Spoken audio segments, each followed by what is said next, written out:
Sei socio di una SRL e l'amministratore non ti fa accedere ai documenti della società? Oppure sei tu l'amministratore e il socio continua a chiedere informazioni? Come ci si deve comportare? Scopriamolo. Del diritto di informazione del socio di SRL abbiamo già scritto sul nostro blog. Nella descrizione del video vi lascio il link a una breve guida in 2 parti in cui spieghiamo come soci e amministratori di SRL debbano comportarsi di fronte alla richiesta di ottenere informazioni, consultare documenti e farne copia. Abbiamo anche pubblicato un video in cui la nostra Irene fornisce alcune informazioni di base su questi temi. Trovate anche questo video in descrizione. Ma torniamo a noi. Cosa succede se il socio chiede informazioni sull'andamento sociale o di consultare documenti e gli amministratori non adempiono, magari perché ritengono che il socio non ne abbia diritto? Come accade spesso purtroppo nel momento patologico di un rapporto, compreso quello fra soci e amministratori, il rischio è quello di finire in tribunale. Di solito infatti l'avvocato del socio promuove un procedimento cautelare di urgenza per ottenere dal giudice un ordine alla società di evadere le richieste del caso.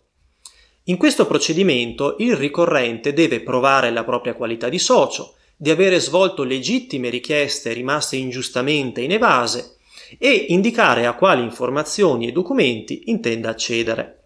Gli amministratori, dal canto proprio, tenteranno di opporsi alla richiesta, ad esempio dimostrando che il socio dispone già delle informazioni e dei documenti, o che le sue richieste sono state quantitativamente eccessive o generiche, oppure che sussiste un legittimo interesse a non fornire informazioni riservate.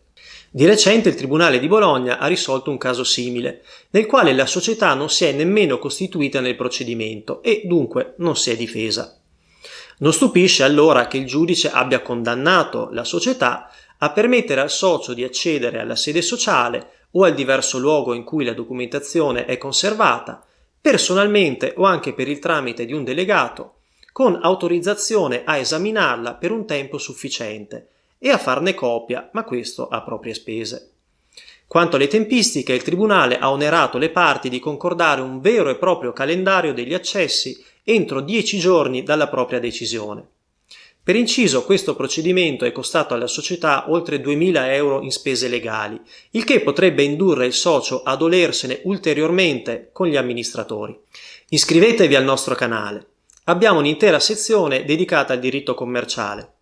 Per maggiori informazioni visitate il nostro sito e seguiteci sui social media.